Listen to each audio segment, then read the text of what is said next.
NEP 2020, the National Education Policy 2020।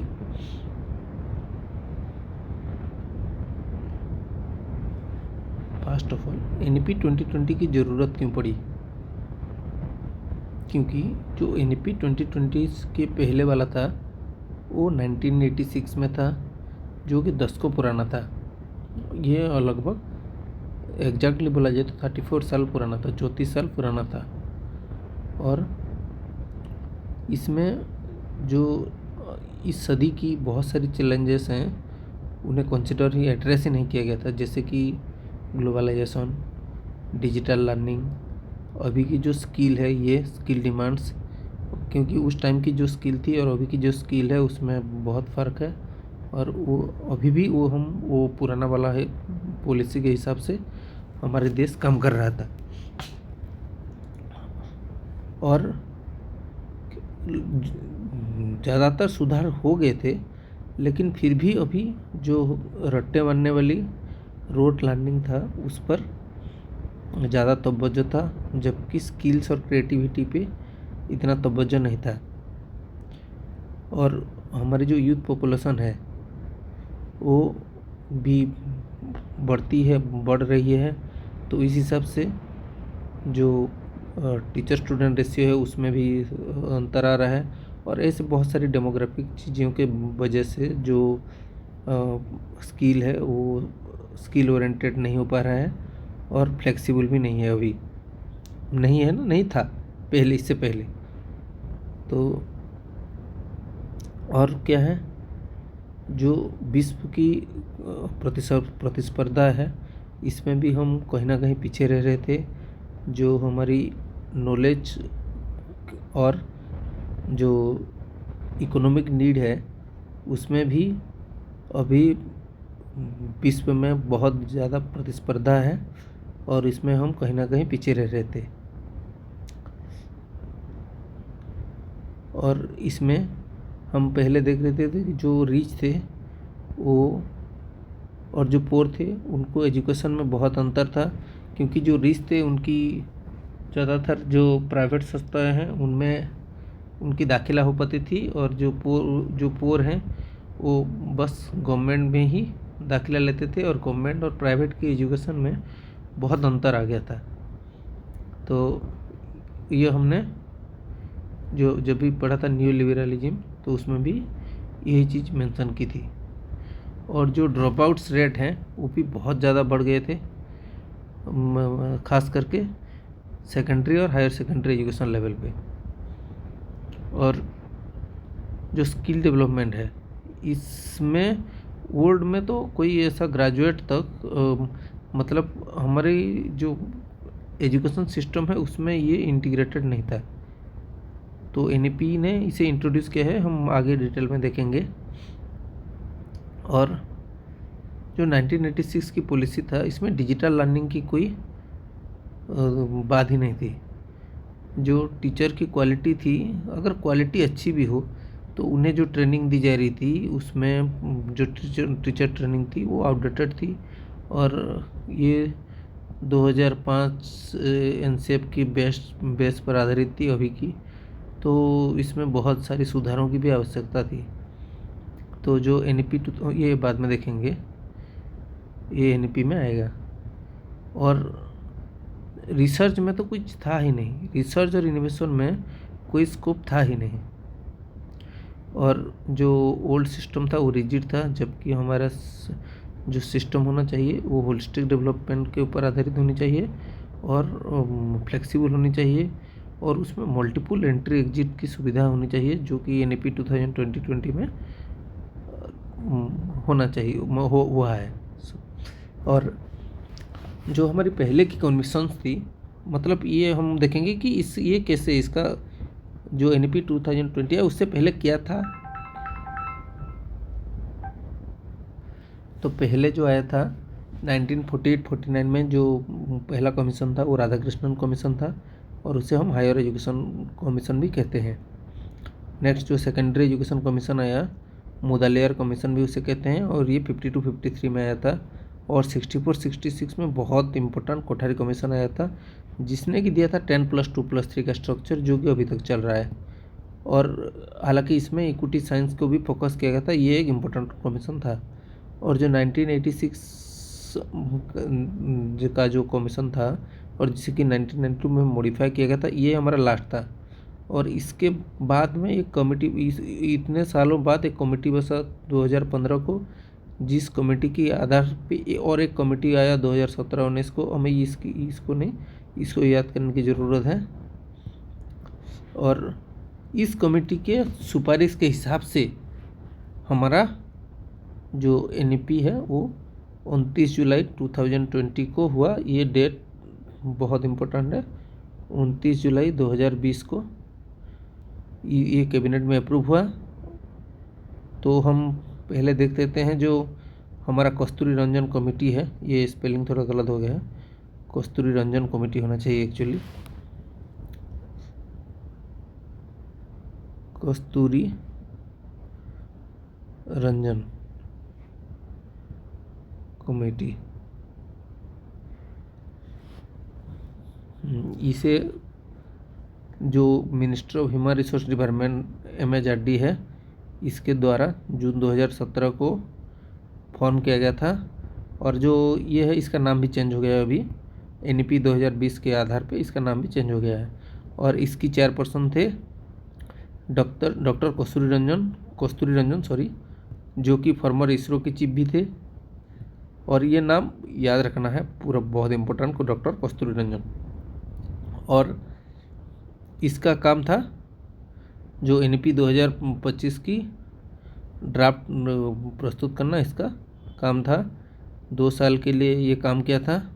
और मई 2019 को इसने MHRD, उस टाइम के पे जो था minister of human resource development MHRD, उसने रिपोर्ट सबमिट कर ली। और इस रिपोर्ट के आधार पे NEP 2020 का फाउंडेशन हुआ। और ये 29 जुलाई 2020 को ये लागू हुआ। और हम रिकमेंडेशन देखते हैं। हालांकि ये यहाँ पे जो भी देखेंगे NEP 2020 में पूरा जो उसका फीचर है वो भी सेम ही होगा, क्योंकि ये रिकमेंडेशन के आधार पे ही हुआ था। और ये 2 बार रिपीट हो जाएगा तो अच्छा भी होगा। जो न्यू करिकुलर स्ट्रक्चर था वो 5+3+3+4 है और यही लागू हुआ है। और ये जो पुराना था 10+2 उसे ये रिप्लेस करेगा। और इसमें जो ये 5 भी है, ये 5 को बोला जाता है फाउंडेशनल स्टेज। और इसमें जो पहले 3 होगा, ये जो 5 होगा, ये भी 2 भाग में डिवाइड होगा। एक भाग में फर्स्ट 3 इयर्स रहेगा जो कि ग्रेड 1 से पहले रहेगा और उसे कहते हैं ECCE। ये अर्ली चाइल्डहुड एजुकेशन है, अर्ली चाइल्डहुड केयर एजुकेशन है। और इसके बाद ग्रेड 1-2 रहेगा। और जो प्रिपरेटरी स्टेज होगा वो ग्रेड 3 से ग्रेड 5 होगा। फिर उसके बाद आएगा मिडिल स्टेज ग्रेड 6 से 8 तक। और फिर हो गया सेकेंडरी स्टेज जो कि ग्रेड 9 से 12 तक होगा। तो पहले foundational stage 5 years plus preparatory stage 3 years plus middle stage 3 year plus secondary stage 4 year. तो ये 3 साल से शुरू होगा। ये शुरू जब बच्चे को 3 साल होगा तब से शुरू होगा। तो पहले 3 से स्टार्ट होगा और 5 साल पहले फाउंडेशन, नेक्स्ट 3 साल प्रिपरेटरी, नेक्स्ट 3 साल मिडिल स्टेज और नेक्स्ट 4 साल जो होगा वो सेकेंडरी स्टेज होगा। तो अभी का जो है देखिए, ये जो 5 साल है, इसमें ग्रेड 1 में आने के लिए बच्चे को 3 साल के बाद 3 साल की पढ़ाई करनी पड़ेगी। तो ये एक बहुत ज़रूरी बात है। और ये फाउंडेशनल लिटरेसी एंड न्यूमरेसी के ऊपर इसका ज़्यादा बहुत तवज्जो था। और इसको हमने देखा भी था निपुण भारत, जो कि हमने पहले ही देख लिया था। और वो निपुण भारत जो है वो NEP 2020 का एक पार्ट था। मैंने NEP 2020 का जो इम्प्लीमेंटेशन है उसका एक झलक है निपुण भारत। और जो करिकुलम है वो जो रोट लर्निंग से क्रिटिकल थिंकिंग पे जाने की और क्रिएटिविटी, एक्सपीरियंशियल लर्निंग, ये सब की तवज्जो दी थी। NEP 2020 में सुझाव दी थी जो कमेटी था कस्तूरी रंजन कमेटी का, उन्होंने सुझाव दिया था। और आर्ट्स, स्पोर्ट्स, वोकेशनल स्किल्स ये सबको करिकुलम में ऐड करने की सुझाव दी थी। जो हायर एजुकेशन था वो उसके बारे में इन्होंने बहुत सारी अच्छी अच्छी सुझाव दी थी। पहले तो जो मल्टी डिसिप्लिनरी इंस्टीट्यूशन मतलब यूनिवर्सिटी और कॉलेज हैं, इनमें जो सब्जेक्ट की चॉइस है उसे फ्लेक्सिबल करने की। अभी ये फ्लेक्सिबल बिल्कुल भी नहीं है, आप आगे समझ पाएंगे कैसे नहीं है और कैसे होगा। जो ग्रॉस एनरोलमेंट रेशियो GAR है उसे 50% करने की टारगेट रखी है 2035 तक। और जो सिंगल रेगुलेटरी मतलब एक higher education commission of India होगा, एक सिंगल रेगुलेटर होगा। और जो कि मेडिकल और एजुकेशन को, लीगल एजुकेशन, मेडिकल और लॉ को छोड़ के बाकी जितने भी हायर एजुकेशन के उनका सिंगल रेगुलेटर होगा, जो होगा higher education commission of India. ये याद रखना है, higher education commission of India. और जो कि मेडिकल और लीगल को छोड़ के होगा, जो अंडर ग्रेजुएट है। और हाँ, अभी हम जो देख रहे हैं ये सब जो कमीशन ने सुपारिश के, ये सुपारिश देख रहे हैं और इसमें से लगभग सारी चीज़ें इम्प्लीमेंट भी हुई है।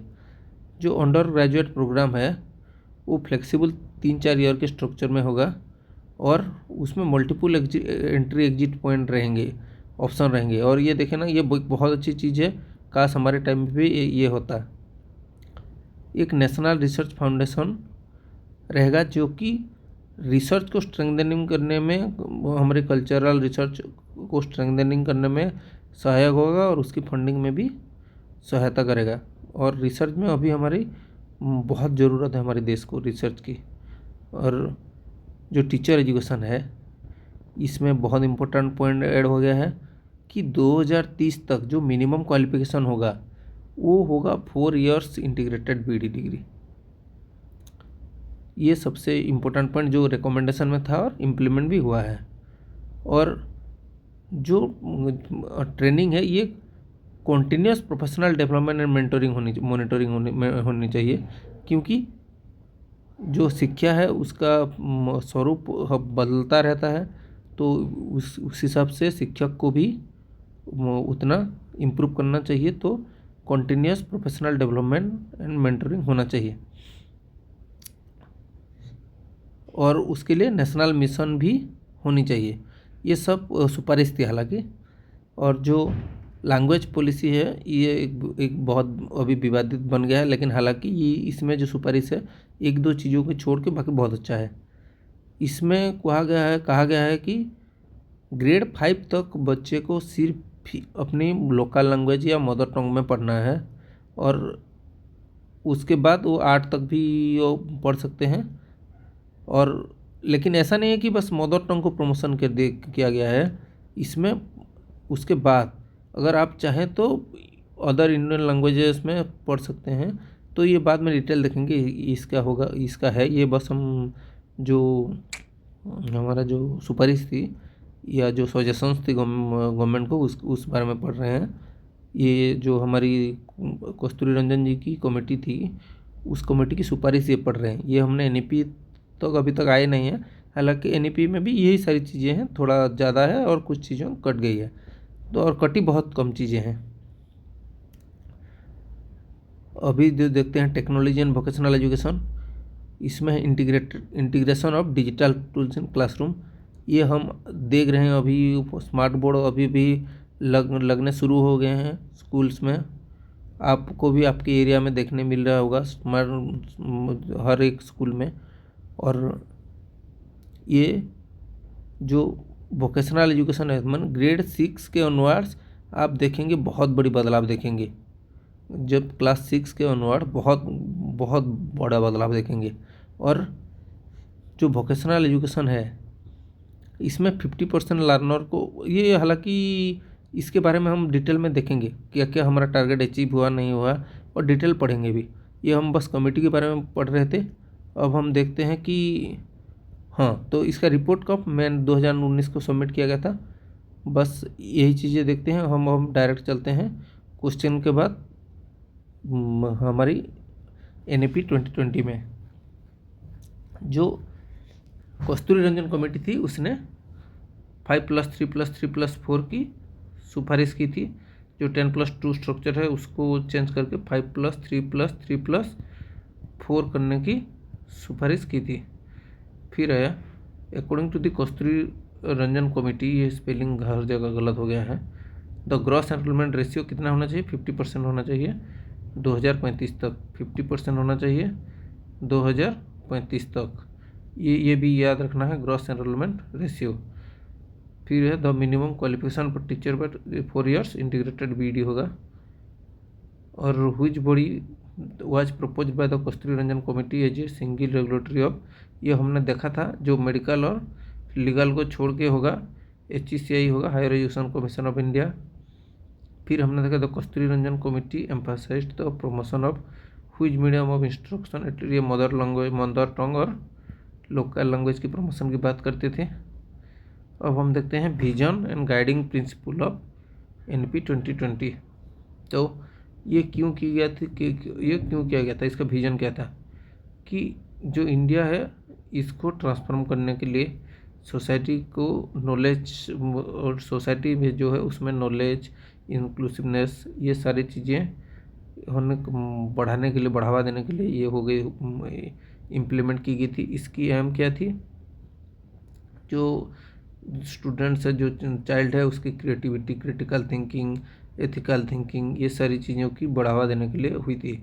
और इसमें जो होलिस्टिक डेवलपमेंट की बात की गई थी, और जो इसका एम था होलिस्टिक डेवलपमेंट था। ये सारी चीज़ें हम देखेंगे, जो जो एम था ये सारी चीज़ें हम इसमें इम्प्लीमेंट होता हुआ देखेंगे। तो जो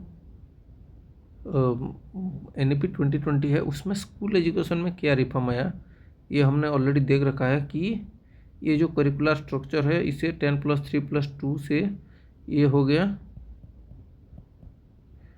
10+3+2 से हो गया 5+3+3+4, और ये 5 भी जो है ये 3+2 है।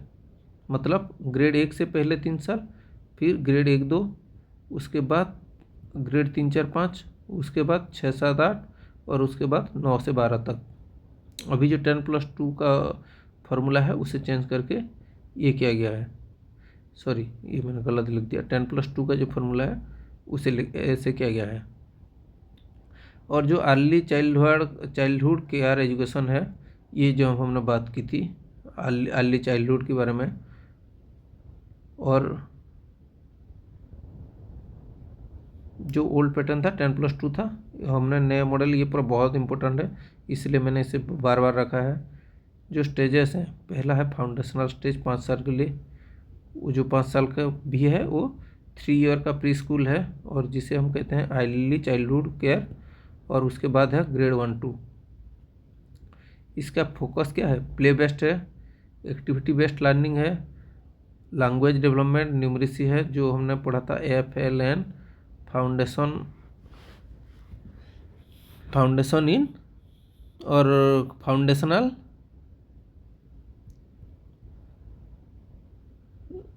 लर्निंग,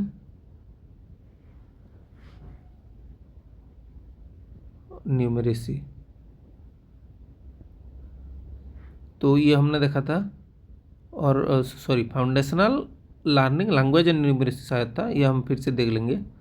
ये प्रिपरेटरी स्टेज था जो 3 साल था, जो ग्रेड 3 से 5 है। इसमें क्या discovery, interaction, building, readings, writing, speaking, problem solving skill, इसके बारे में बात की गई है, जो ग्रेड 3 से 5 है।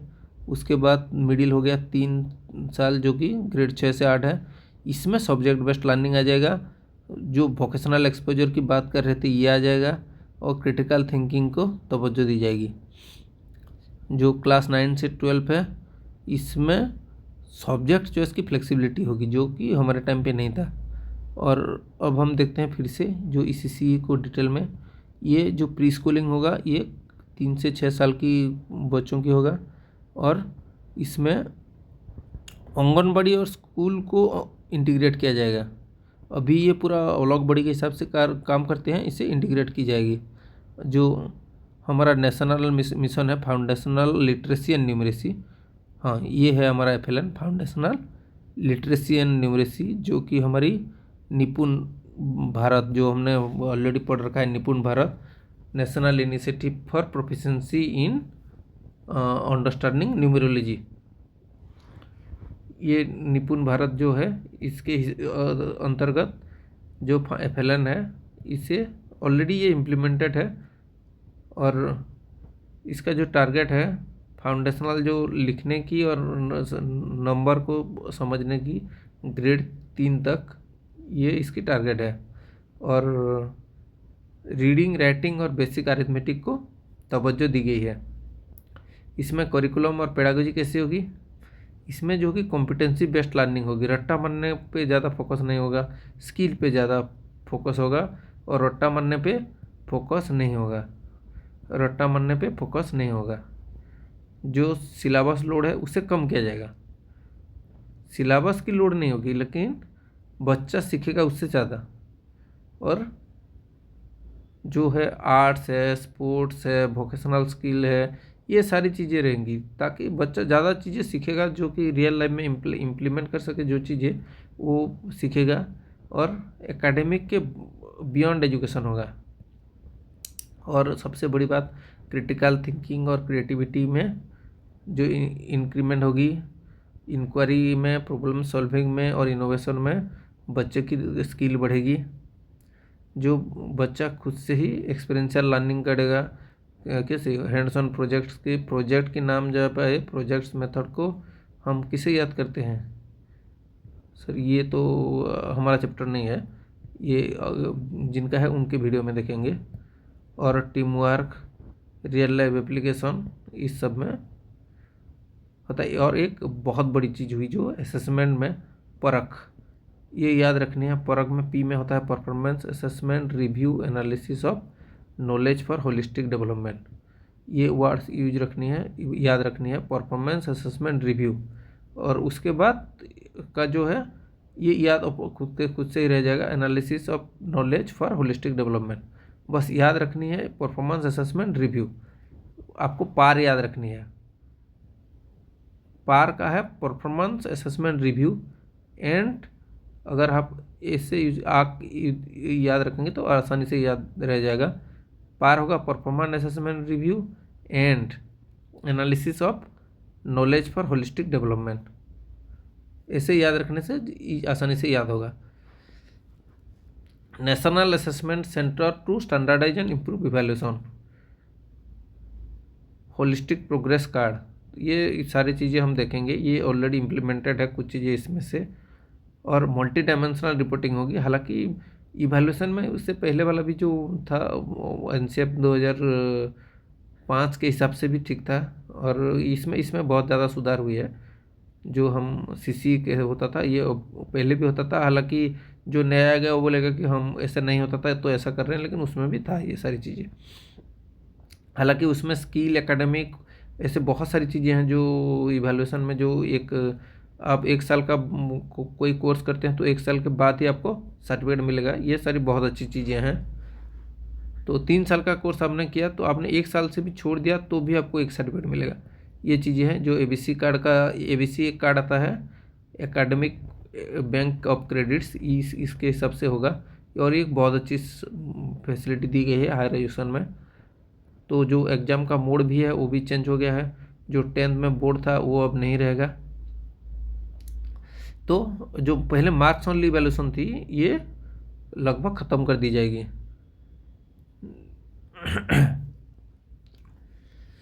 जो डिसएडवांटेजेस थी जो क्षेत्र में, उन्हें स्पेशल एजुकेशन जोन बनाया गया है ताकि उनको सपोर्ट की जा सके।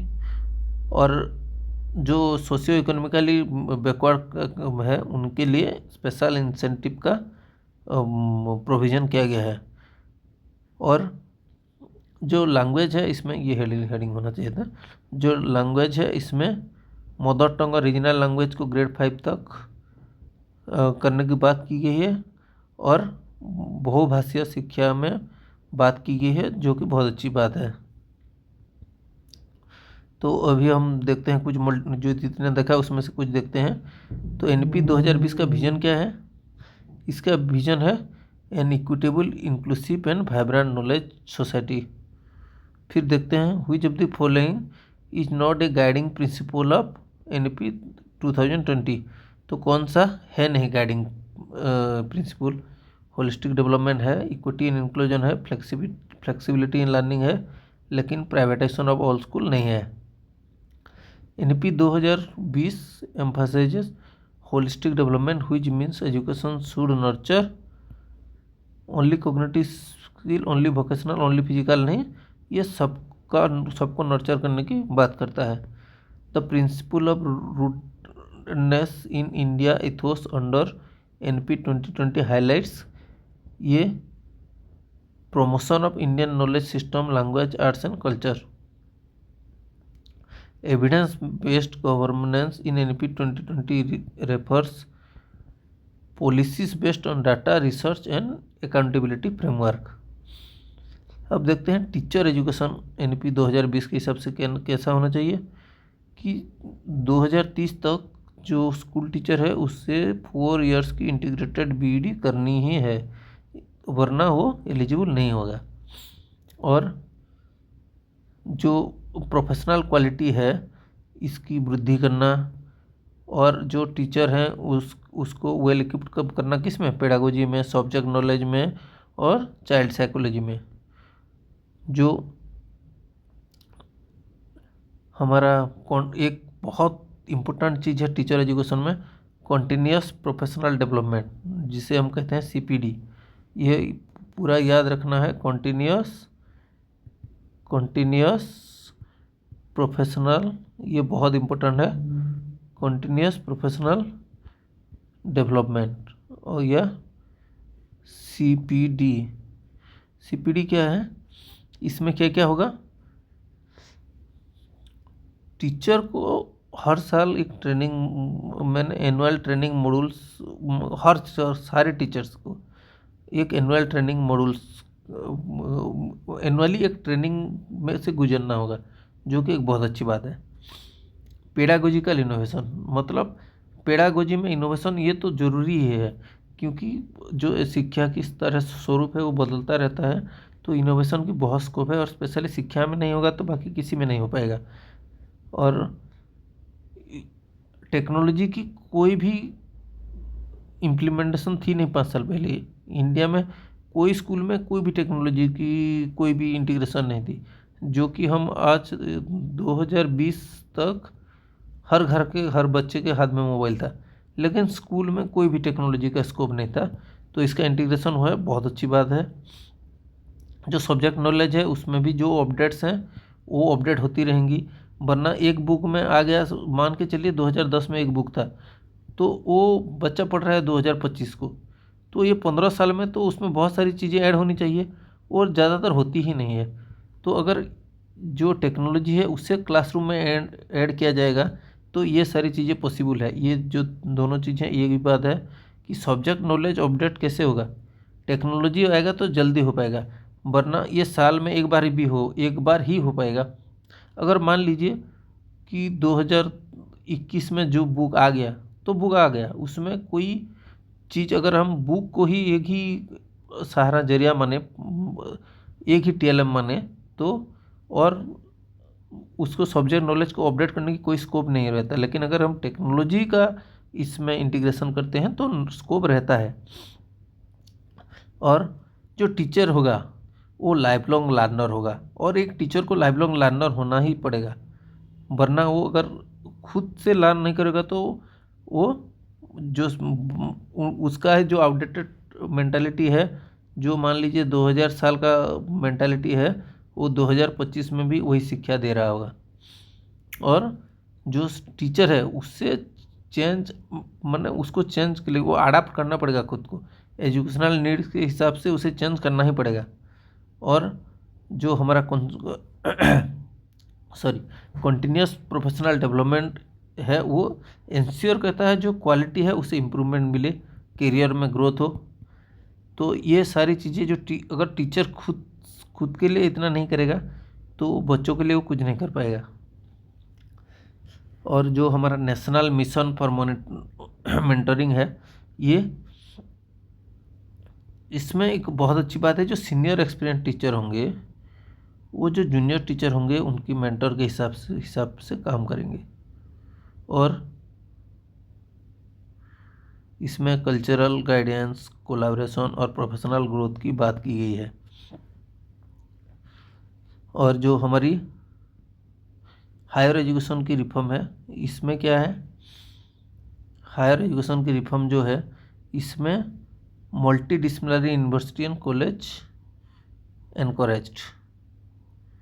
और जो आर्ट्स, साइंस, कॉमर्स की और वोकेशनल के बीच में जो एक गैप रहता था, वो गैप को ख़त्म करने की जो टारगेट रखी है हमारी जो NEP 2020 ने। और एक बहुत अच्छी बात है कि एक बच्चा अगर फिजिक्स पढ़े तो वो साथ में सोशियोलॉजी क्यों नहीं पढ़ सकता, वो साथ में साइकोलॉजी क्यों नहीं पढ़ सकता, वो साथ में एजुकेशन क्यों नहीं पढ़ सकता। तो हालांकि एजुकेशन तो पहले भी पढ़ सकते थे, ये एक्सेप्शन था। बाकी सारी एजुकेशन ऐसे भी नहीं है कि हम BSc में फिजिक्स के साथ एजुकेशन नहीं पढ़ पा रहे थे। तो ये सारी चीज़ें पॉसिबल होगी, जो कि एक बहुत अच्छी बात है। और इसमें जो टारगेट रखा गया है, जो ग्रॉस एनरोलमेंट रेशियो है वो 2035 तक 50% की बात की गई है। मेरे ख्याल से ये भी बहुत कम है।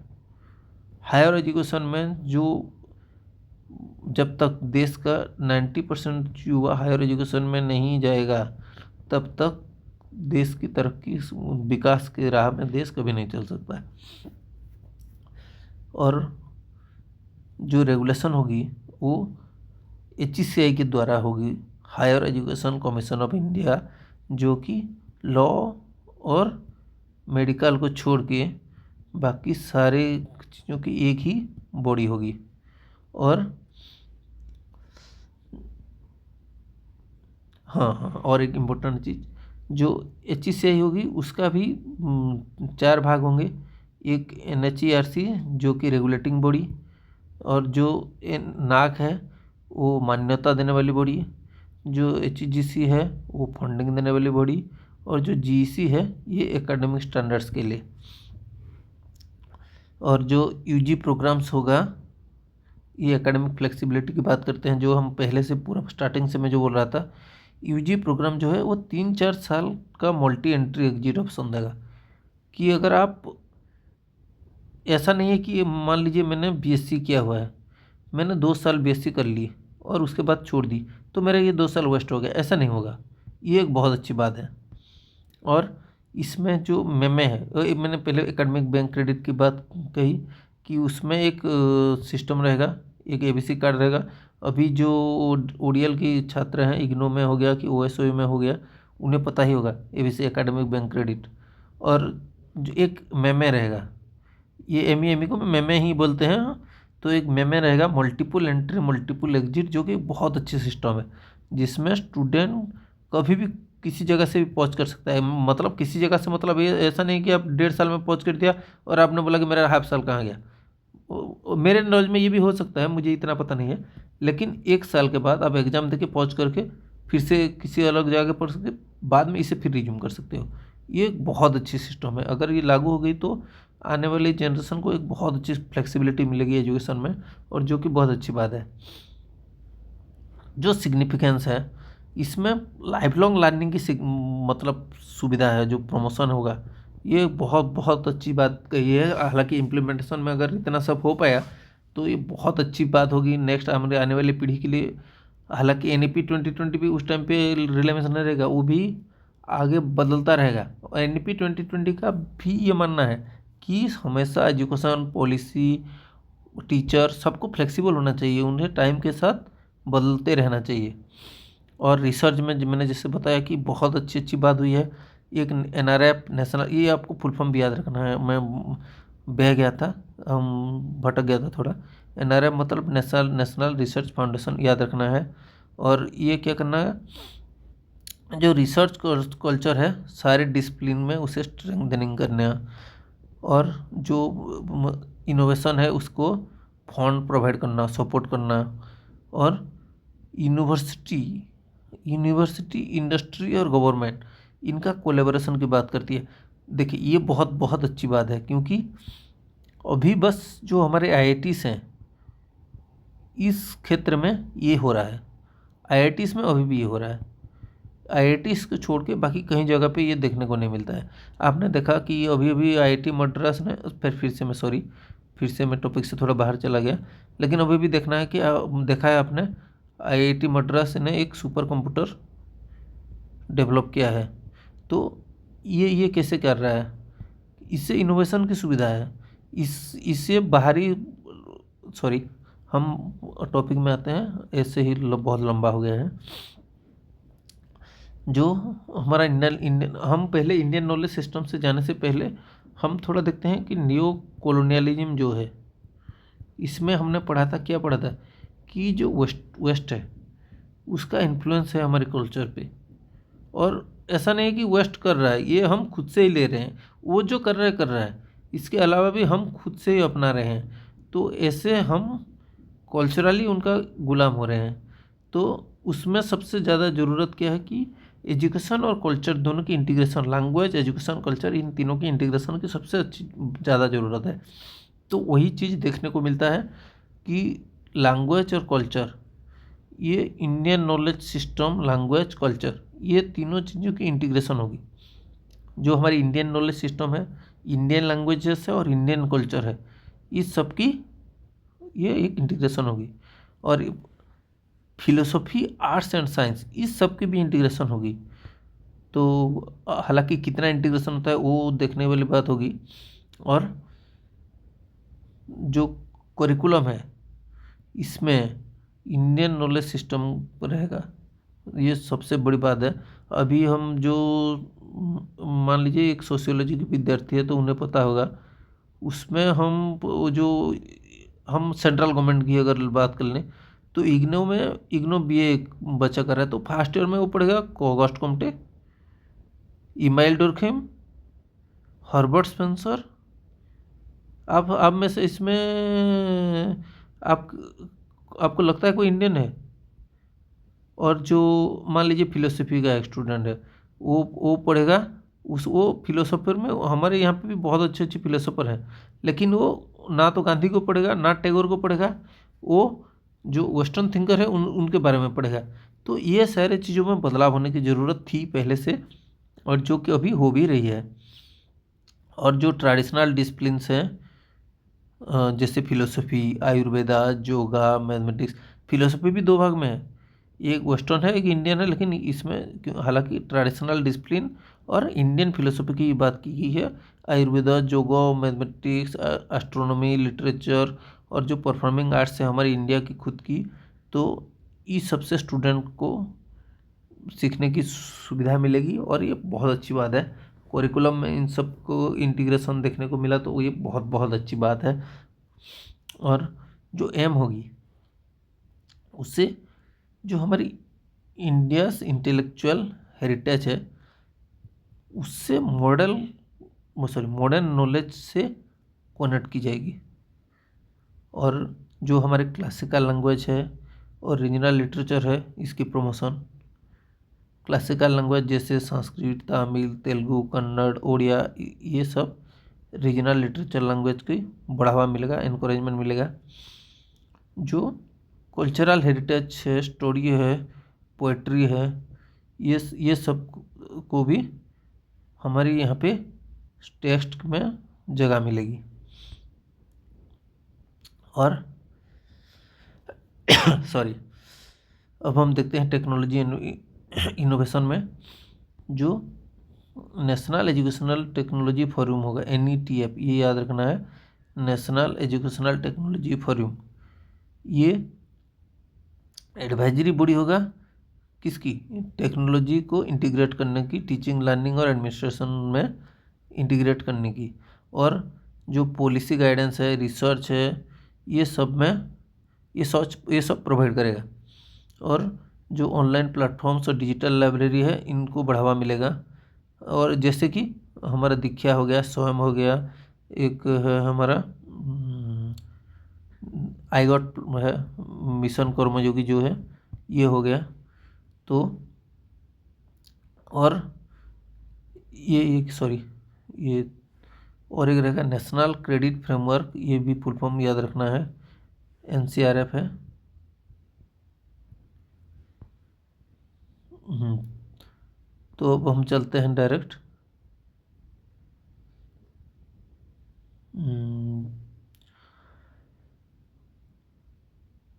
थोड़ा बेनिफिट्स देख लेते हैं। होलिस्टिक एंड फ्लेक्सिबल लर्निंग, जो हमारी रोड मेमोराइजेशन थे, competency based experiential learning, integrated academic with arts sports vocational skill, stronger research ecosystem, NRF national research foundations, special education zones. तो अब थोड़ा फुल फॉर्म दे देते हैं। ECCE early childhood care and education, ये age 3 से 6 में होगा। परक, परक का हमने जैसे देखा था PARAKH होगा, और ये इवैल्यूएशन में होगा। ABC academic bank of credit, में multiple entry multiple exit. HECI higher education commission of India, NRF national research foundation, NETF national educational technology forum, और NCFSC 2023 national curriculum framework for school education. और ऐसे ही OCFSC, ये specially Orissa के लिए है, Orissa curriculum framework for school education. हाँ, तो अभी जो इसकी नेगेटिव पॉइंट्स है ये क्या क्या है, क्रिटिसिज्म जो है ये क्या क्या है। जो 50% टारगेट रखा है ये अनरियलिस्टिक है। जो हमारी करंट इंफ्रास्ट्रक्चर है उसके हिसाब से जो ग्रॉस एनरोलमेंट रेशियो की बात की है ये पॉसिबल नहीं है, और इसमें ये शायद नहीं है। लास्ट में अगर नहीं होगा तो मैं बताऊंगा। जो GDP में 6% की बात की है वो भी फिजिबल नहीं है। तो GDP से अगर हम 6% नहीं दे पाएंगे तो ये चीज़ तो पॉसिबल ही नहीं है। जो मैंडेटिंग करने वाली बात है 4 ईयर BEd 2030 तक, तो इसमें जो पहले की जो छात्र हैं जो उन्होंने ऑलरेडी BEd कर रखे हैं या DLED कर रखे हैं तो उनके लिए थोड़ी दिक्कत होगी। और नया टीचर उस टाइम पे इतना नहीं होंगे 2030 में कि हम मैंडेट कर पाएँ। 4 ईयर BEd के इतने कैंडिडेट नहीं होंगे कि उन्हें स्कूल में डायरेक्ट लाके कर पाएँ, ये फिजिबल ही नहीं है। और जो फेज रोल आउट है उसमें भी जो यूनिफॉर्म इम्प्लीमेंटेशन है ये पॉसिबल नहीं हो पा रहा है। और जो ऑनलाइन डिजिटल प्लेटफॉर्म है दीक्षा और स्वयं, इसमें जो हेवी रिलायंस है, मतलब इसमें जो ज़्यादा तवज्जो दी जा रही है, तो रूरल एरिया में और पुअर स्टूडेंट के पास इसकी पहुंच, अभी इंटरनेट की तो पहुंच नहीं है, तो इसकी पहुंच कैसे होगी। और लैंग्वेज पॉलिसी है जो ग्रेड 5 तक बात की गई है, ये थोड़ा ज़्यादा हो गया है। मतलब ग्रेड 5 तक कोई दूसरा लैंग्वेज, अंग्रेजी या कोई दूसरा लैंग्वेज अगर बच्चा नहीं पढ़ेगा तो उसके लिए थोड़ा दिक्कत वाली बात है। हाँ, ऐसा नहीं है कि ये इसे अगर ग्रेड 3 से जो जैसे पहले था ऐसे करके उसमें ग्रेड 3 तक रीजनल लैंग्वेज को तवज्जो दी जाती, और उस बाद में भी बस एक अंग्रेजी या हिंदी को ऐड करके पूरा 3 से 8 तक रख कर देते तो कोई अलग बात होती, या ये मेरी सोच है, आपकी कुछ अलग सोच हो सकती है। जो प्राइवेट सेक्टर है रोल, उसमें प्राइवेटाइजेशन की रोल बढ़ जाती है, क्योंकि हमने ऑलरेडी, आपको याद ही होगा, जो रिसर्च में बात की थी कि जो हमारे गवर्नमेंट है, यूनिवर्सिटीज है और इंडस्ट्रीज है, इन सब को इंटीग्रेट करने की बात की थी। तो इसमें जो इंस्टीट्यूशन इंडस्ट्रीज हैं ये तो प्राइवेट में आती हैं, तो ये अगर हुआ भी तो जो इनक्वालिटी होगा रिच और पुअर के बीच में वो ज़्यादा गैप बढ़ती जाएगी। और जो 6% GDP की बात की गई थी ये इंडिया में अभी फिजिबल नहीं है। हम 3% से भी कम अभी स्पेंड करते हैं, और 6% करना, ये डबल इन्वेस्टमेंट करना, ये फिजिबल है नहीं। क्योंकि हमारा इसके अलावा भी हमारा बहुत सारे मेजर खर्च हैं देश के लिए बहुत ज़रूरी हैं, जैसे कि डिफेंस है, हेल्थ है। तो हालांकि एजुकेशन में 6% करना चाहिए, लेकिन जो डिफेंस है, हेल्थ है, ये भी बहुत इम्पोर्टेंट एस्पेक्ट हैं। इसके अलावा भी बहुत सारे इंटरनल एस्पेक्ट्स हैं, तो 6% फिजिबल किस तरीके से भी है नहीं, और पॉसिबल नहीं लगता, अभी के हिसाब से ये पॉसिबल नहीं लगता। और इससे क्या होगा कि जो स्टेट में फाइनेंशियल बर्डन है वो बढ़ जाएगी, और क्योंकि ये एक स्टेट एक कॉन्करेंट सब्जेक्ट है, ये सेंट्रल और स्टेट दोनों की लिस्ट में है, तो उसे कहते हैं कॉन्करेंट सब्जेक्ट, जो स्टेट और सेंट्रल दोनों के मैटर होते हैं। और तो जो फाइनेंशियल बर्डन है स्टेट में उस वो बढ़ जाएगी। जो मल्टीपल एंट्री और एग्जिट की बात हमने पहले भी की थी, जो कि मुझे बहुत पसंद है। तो इसमें जो जॉब देने वाले हैं एम्प्लॉयर्स, उनकी कन्फ्यूजन बढ़ जाएगी। उन्हें अगर प्रोफेशनल चाहिए, एक एक्सपर्ट चाहिए, तो वो मान लीजिए किसी ने 1 साल एक कोर्स की, फिर 1 साल एक कोर्स की, फिर 1 साल एक कोर्स की, तो तीनों में से किसी में भी परफेक्ट नहीं हो पाया। ये इनकी कहने की बात है, और जो कि सही में भी एक क्रिटिसिज्म हो सकता है। जो एबीसी एकेडमिक बैंक क्रेडिट है, इसकी इम्प्लीमेंटेशन सारी जो हमारे डाइवर्स इंस्टीट्यूशन है, बहुत सारी इंस्टीट्यूशन है, सब में करना पॉसिबल फिजिबल नहीं लगता अभी के लिए। और जो HECI higher education commission of India की बात की गई है, एक सिंगल रेगुलेटरी बॉडी की बात की गई है, तो उसका अगर रेगुलेशन ज़्यादा हुआ, सेंट्रलाइज रेगुलेशन हुआ, तो जो हमारे ऑटोनोमस यूनिवर्सिटीज हैं उनकी ऑटोनॉमी, जो स्टेट की ऑटोनॉमी, ये सब घट सकती है थोड़ा। और जो हमने रिसर्च की बात की थी, जो उसमें फंड होगा, ये ग्लोबल कंपटीशन में इनफ होगा या नहीं, और फंड दिया भी जाएगा या नहीं। हालांकि ये अब मेंशन नहीं कर सकते फंड दिया भी जाएगा या नहीं, लेकिन ग्लोबल कंपटीशन में मैच करेगा या नहीं। और जो 2025 की टारगेट थी वो रियलिस्टिक थी, और अभी तक हुई नहीं है, क्योंकि जो हमारी पॉलिसी है उसे सारी स्टेट को पूरी तरीके से इम्प्लीमेंट करना अभी भी बाकी है, सारी स्टेट में हुई नहीं है। और इसमें बहुत सारी कंट्रोवर्सी भी है, ऑलरेडी वीडियो बहुत लंबा हो चुका है। और जो पॉलिसी थी वो आइडियलिकली तो बहुत अच्छी थी, थियोरेटिकली बहुत अच्छी थी, लेकिन उसका कोई क्लियर रोड मैप नहीं है। और बस अब टारगेट सेट कर देने से कुछ होता नहीं है, उस रिगार्डिंग फंड भी करना पड़ता है, काम भी करना पड़ता है, रूल्स रेगुलेशन भी निकालने पड़ते हैं, जो स्टेट है उनसे कंसल्ट भी करना होता है, उन्हें इम्प्लीमेंट करने के लिए फोर्स भी करना होता है, जो कि अभी तक सही से हुआ नहीं है शायद। तो और जो मार्जिनलाइज ग्रुप है, वो शायद इक्वल सुविधा ना पा पाए, हालांकि विजन में तो वो भी है। और 2026 तक अगर हम इम्प्लीमेंटेशन की बात करें, तो कुछ चीज़ें हुई है। जो NEP 2020 है उसके हिसाब से निपुण भारत मिशन एक, जो कि शुरू हो गई है।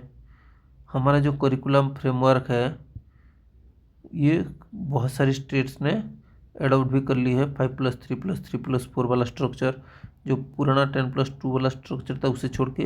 हालांकि अभी भी सारी स्टेट ने उसे अभी तक अपनाई नहीं है। जो PM श्री स्कूल है, ये इसमें 14,500 से ज़्यादा स्कूल को अपग्रेड को किया गया है मॉडल स्कूल के रूप में, जो कि बहुत अच्छी बात है, और कर किया भी जा रहा है।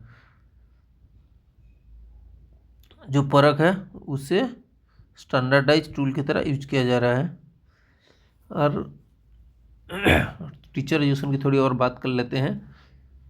जो टीचर एजुकेशन की रोड मैप है, इसे 4 साल के लिए मैंडेटरी की गई है 2030 तक, और इसके लिए पायलट प्रोग्राम ऑलरेडी रन हो रही है सेंट्रल यूनिवर्सिटी में। हालांकि ये स्टेट में होने में बहुत वक्त है, अभी अगर कहीं कहीं पे हो भी रहा है, तो एक स्टेट में 50 सीट बहुत कम होता है।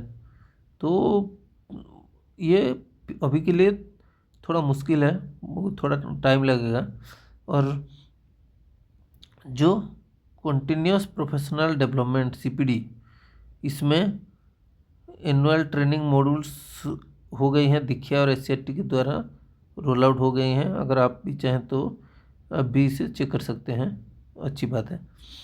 और अगर हम हायर एजुकेशन की बात करें तो इसमें जो एम है 2035 तक 50% की, उसमें 30% अभी क्रॉस कर गया है। हालांकि फिर भी ये पॉसिबल नहीं है, बाकी 20% बहुत बहुत बड़ी अमाउंट है 20%। और ABCID मैंने जैसे कि बताया कि अगर आप इग्नू की या बाकी किसी ODL की छात्र हैं तो ये हो गई है। मुझे हालांकि स्टेट यूनिवर्सिटी के बारे में इतना आइडिया है नहीं कि स्टेट यूनिवर्सिटीज़ ने इसे इम्प्लीमेंट किया है या नहीं, ये मुझे कॉन्फर्म करना है मैंने ये क्या नहीं है।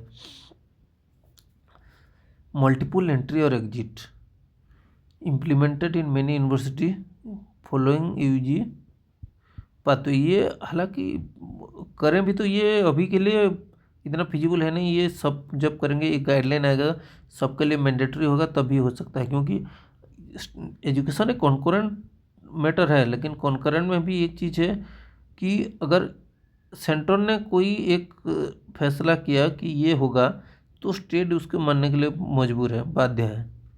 ये कहता है हमारा जो इंडियन कॉन्स्टिट्यूशन है, उसके हिसाब से सेंटर की बात स्टेट को माननी पड़ेगी। तो सेंटर को थोड़ा स्ट्रिक्ट होना पड़ेगा इसका पूरी तरीके से इम्प्लीमेंटेशन के लिए। नेक्स्ट है हमारा HECI, higher education commission of India. इसका ड्राफ्ट लेजिस्लेशन प्रिपेयर हो गया है ऑलरेडी, और पार्शियल रिस्ट्रक्चरिंग भी हो चुकी है। जो नेशनल रिसर्च फाउंडेशन है, ये रिसर्च प्रोजेक्ट्स के लिए बहुत सारे डिसिप्लिन में फंड भी करने लगा है। और ये 2024 तक 39 रैंक में भी इंडिया का जो ग्लोबल इनोवेशन इंडेक्स रैंक है 39 हो गया है। हालांकि मुझे अभी भी डाउट है कि इसका हमारे NEP 2020 से कोई ताल्लुक है या नहीं। तो जो भी है अच्छी बात है कि हमारी जो ग्लोबल इनोवेशन इंडेक्स रैंक है वो इम्प्रूव हो रही है और 39 में आ चुकी है।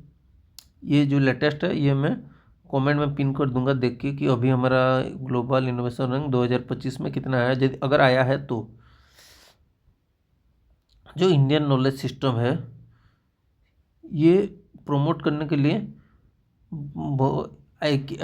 IKS सेंटर्स, ये हम देखेंगे बाद में सारी चीज़ें। ये वीडियो बहुत लंबा हो गया है, हम अब थोड़ा बस यही देख लेते हैं। थोड़ा जो MCQ से थोड़ा देख लेते हैं, और अगर कोई इम्पोर्टेंट चीज़ होगी तो पहला सवाल जो है, the national education policy NEP was approved by the union cabinet. ये होगा यूनियन कैबिनेट, ये होगा सही उत्तर। दूसरा प्रश्न देखते हैं, NEP 2020 किस पॉलिसी को रिप्लेस करता है? तो नेशनल पॉलिसी ऑन एजुकेशन जो था 1986 में, उसे रिप्लेस करता है। तो 34 ईयर्स के बाद एक नया पॉलिसी लागू हुई थी। जो NEP 2020 का पॉलिसी है उसे किस कमेटी की सुपारिश के आधार पे किया गया है? तो ये हो गया हमारा कस्तूरी रंजन, हालांकि ये जे होना चाहिए शायद। तो जो नया एजुकेशन पॉलिसी है उसका स्ट्रक्चर क्या है? 5+3+3+4, और ये पहला वाला है। और ये कोठारी में आया था, ये भी याद रखना है, कोठारी में आया था ये। जो फाउंडेशनल स्टेज है वो कितने से कितने साल के बच्चों को करता है?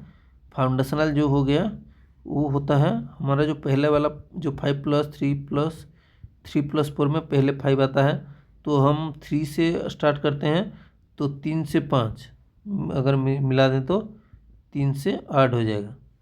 तो ये हो जाएगा 3 से 8 साल।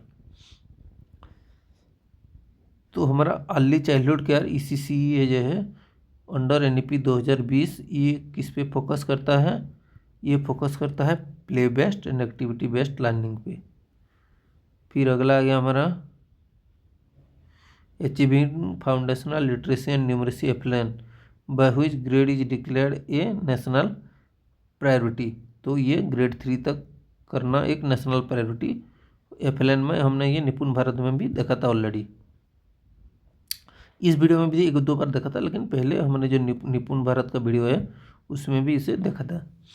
The national mission launch to achieve foundational literacy and numeracy is known as Nipun Bharat. ये हमने ऑलरेडी पढ़ रखा है।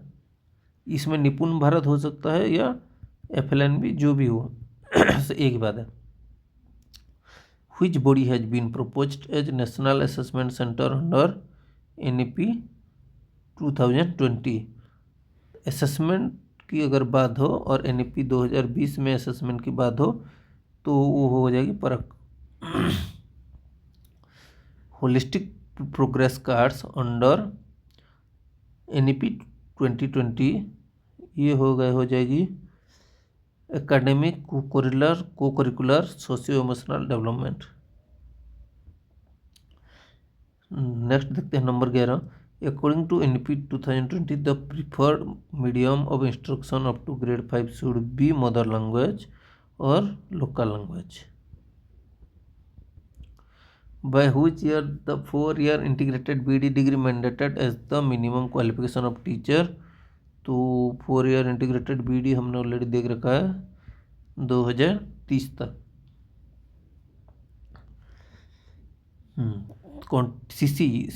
Continuous professional development for teacher under NEP 2020 emphasize on time training नहीं, life long learning and upskilling. Life long learning and upskilling. The gross enrollment ratio target for higher education under NEP 2020 is 50% by 2035। Next देखते हैं which proposed body will act as single umbrella regulator body for higher education HECI और higher education commission of India.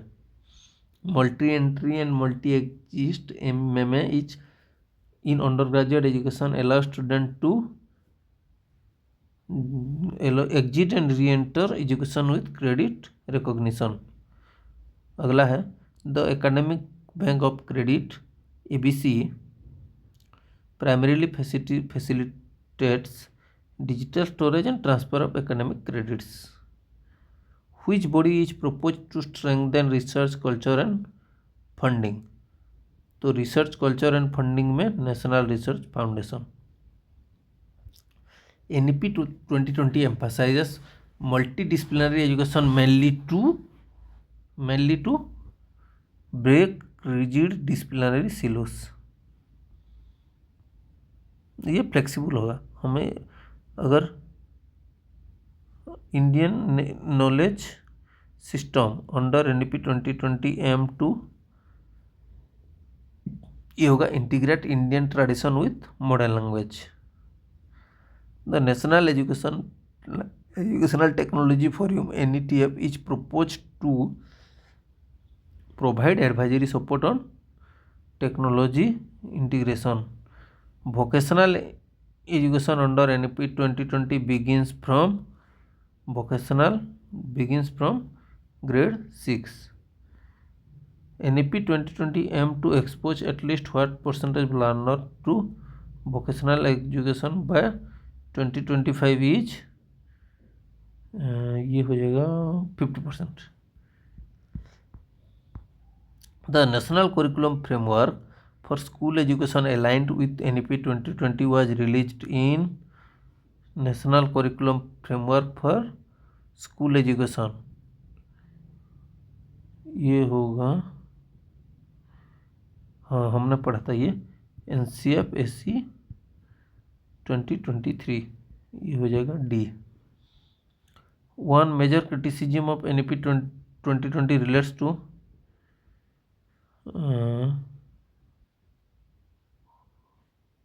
ये हो जाएगा implementation capacity and digital divide. Thanks for watching the video. Thank you.